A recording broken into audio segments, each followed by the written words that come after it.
सभी भाइयों को हाथ जोड़ के नमस्कार, सत श्री अकाल, सलाम, जय जवान जय किसान। सबसे पहले जो हमारे कुछ जवान जो शहीद हुए हैं सुकमा में, उन सभी शहीद जवानों को हमारी तरफ से विनम्र श्रद्धांजलि। परमात्मा उनकी आत्मा को शांति दे और उनके परिवार को हिम्मत और ताकत दे। साथियों, आज हम बात करेंगे जो हालिया समय में हरियाणा में कुछ घटनाएं हुई हैं। उन घटनाओं के ऊपर आपके साथ बात करनी बहुत ज़रूरी है। सबसे पहली घटना तो ये है कि कुछ दिन पहले हिसार में हरियाणा के उप मुख्यमंत्री दुष्यंत चौटाला ने आने का कुछ कार्यक्रम बनाया। लगभग 18 घंटे के शॉर्ट नोटिस पे 18 घंटे पहले उस कार्यक्रम से वहां के नौजवानों, किसानों को, माताओं, बहनों को उस कार्यक्रम की जब जानकारी मिली तो उस पूरे इलाके के लोगों ने यह तय किया कि जो ये भूमि है, ये भूमि क्रांतिकारियों की भूमि रही है। ये भूमि किसान आंदोलन को पहले दिन से पूरे तरीके से सहयोग और समर्थन कर रही है, और यदि इस भूमि पे किसान विरोधी राजनेताओं के कदम पड़ेंगे तो ये भूमि कलंकित हो जाएगी। इसलिए उन्होंने ये तय किया कि वो अपनी इस पवित्र भूमि को कलंकित नहीं होने देंगे। सिर्फ और सिर्फ 18 घंटे की तैयारी के अंदर हजारों माताएं, बहनें, किसान, नौजवान हिसार एयरपोर्ट के बाहर पहुंच गए। वहां पे उप मुख्यमंत्री दुष्यंत चौटाला का हेलीकॉप्टर लैंड किया, लेकिन उस एयरपोर्ट के गेट पे हजारों की संख्या में किसान मौजूद थे। 1.5 से 2 घंटे तक उप मुख्यमंत्री अंदर एयरपोर्ट में रहे। बाहर निकलने का उन्हें कोई रास्ता नहीं मिला। तो उसके बाद कुछ पत्रकारों ने बताया कि एयरपोर्ट की कोई दीवार को कुछ तोड़ के वहां से उनको कच्चे रास्ते से लेकर जाया गया। जब किसानों को यह मालूम चला तो उसके बाद किसान उनकी कोठी के बाहर भी पहुंचे। वहां पे सभी माताओं, बहनों ने, नौजवानों ने, किसानों ने बड़े ही शांतिपूर्वक तरीके से वहां पे उनकी कोठी के सामने उप मुख्यमंत्री का पुतला जलाया। तो उस दिन पूरे तरीके से बड़े पैमाने पर उप मुख्यमंत्री का विरोध किया हिसार की जनता ने, आसपास के किसानों और नौजवानों ने।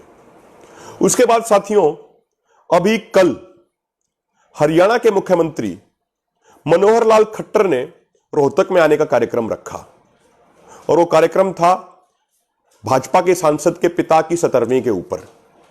आमतौर पे हरियाणा की यह संस्कृति है कि 13वीं और 17वीं के कार्यक्रम शनिवार को नहीं होते हैं, लेकिन मुख्यमंत्री ने हड़बड़ी में इस कार्यक्रम में वो आए।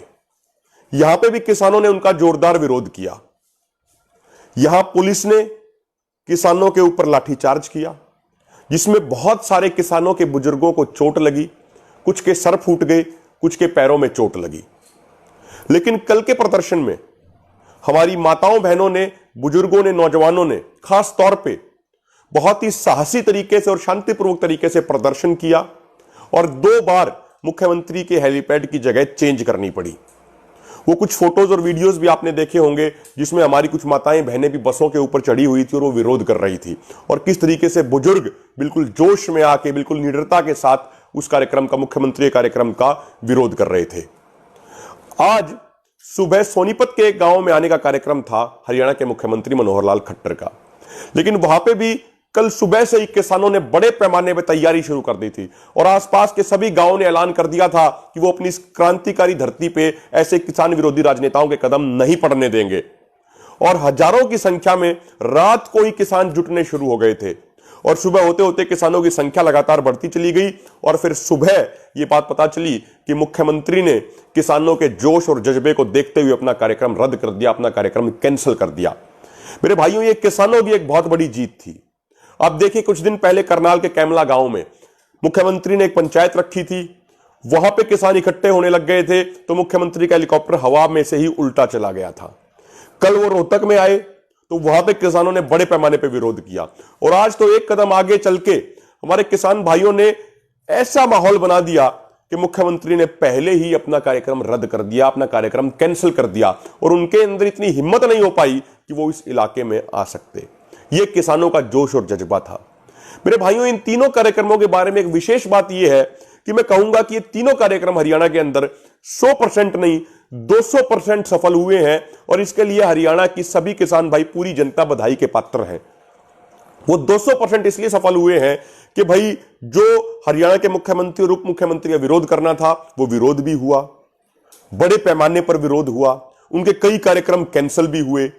और उससे बड़ी बात ये तीनों कार्यक्रम बहुत ही शांतिपूर्ण तरीके से और हरियाणा की जनता ने बहुत समझदारी से किए। खासकर नौजवान भाइयों को मैं सलाम करता हूं कि उन्होंने, अक्सर नौजवानों के बारे में कहा जाता है कि नौजवान बहुत ज्यादा जोशीले होते हैं, लेकिन नौजवान भाइयों ने बड़े ही शांतिपूर्ण तरीके से ये विरोध प्रदर्शन किया, अपने कार्यक्रम को भी सफलतापूर्वक किया, अपने मिशन को भी अंजाम दिया और पूरे तरीके से शांतिपूर्ण तरीके से रहे। ये नौजवानों की, पूरे किसानों की एक बड़ी कामयाबी है। पुलिस ने लाठियां चलाई, आंसू गैस के गोले छोड़े, लेकिन जनता की तरफ से किसी भी तरह की कोई हिंसा नहीं हुई। साथियों, अब इसमें एक महत्वपूर्ण बात जो आपको संदेश देना है वो ये है कि आप पिछले 2-3 दिनों की घटनाओं को देखिए। आप 2 दिन पहले राजस्थान के अंदर चौधरी राकेश टिकैत की गाड़ी पे बीजेपी के कुछ नेताओं ने हमला किया, लाठियों से, पत्थरों से, डंडों से उनको चोट पहुंचाने का प्रयास किया गया। उसके बाद अब देखिए, हरियाणा के उप मुख्यमंत्री दुष्यंत चौटाला लोगों को उकसाने के लिए एक कार्यक्रम करते हैं। हरियाणा के मुख्यमंत्री मनोहर लाल खट्टर, ये जानते हुए कि जनता में उनका बहुत ज्यादा विरोध है, किसान उनका बहुत ज्यादा विरोध कर रहे हैं, उसके बावजूद वो बार बार जनता में आने का प्रयास कर रहे हैं, वो जनता को उकसाने का प्रयास कर रहे हैं। अब एक बात और देखिए, अभी कल हरियाणा में ही एक बीजेपी की नेता ने किसानों के लिए बहुत ज्यादा अपमानजनक शब्दों का इस्तेमाल किया। ऐसे अपमानजनक शब्दों का इस्तेमाल किया कि शायद हम और आप तो अपने समाज में उन शब्दों का इस्तेमाल कर भी नहीं सकते, क्योंकि हम सब अपने समाज के संस्कारों को मानने वाले लोग हैं। तो कहीं ना कहीं ऐसा लग रहा है कि बीजेपी नौजवानों को उकसाने और भड़काने का एक प्रयास कर रही है, एक साजिश रच रही है, षड्यंत्र रच रही है बीजेपी नौजवानों को उकसाने के लिए। जब राकेश टिकैत जी के ऊपर हमला हुआ तो उसके बाद लोगों ने भावनाओं में आके, हमारे नौजवानों ने जाम लगा दिया जगह जगह पे। कल रोहतक में लाठीचार्ज हुआ, उसके बाद भी जगह जगह पे जाम लगा दिया गया। हम नौजवानों की भावनाओं का सम्मान करते हैं कि नौजवानों के अंदर, किसानों के अंदर एक गुस्सा है, बीजेपी की पॉलिसीज को लेकर, बीजेपी के आचरण को लेकर गुस्सा है, यह बात सही है।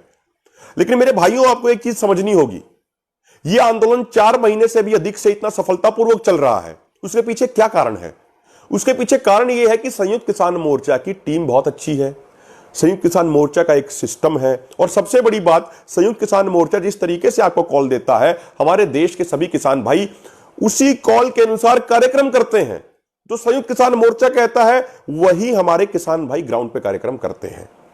हम किसानों की भावनाओं का, नौजवानों की भावनाओं का सम्मान निश्चित तौर पे करते हैं, लेकिन मेरा एक निवेदन है भाइयों कि कोई भी घटना हो जाए, जब तक संयुक्त किसान मोर्चा या फिर संयुक्त किसान मोर्चा कोई जिम्मेदार नेता कोई कॉल ना दे, तब तक आप अपने अनुसार कोई भी कार्यक्रम मत दीजिए।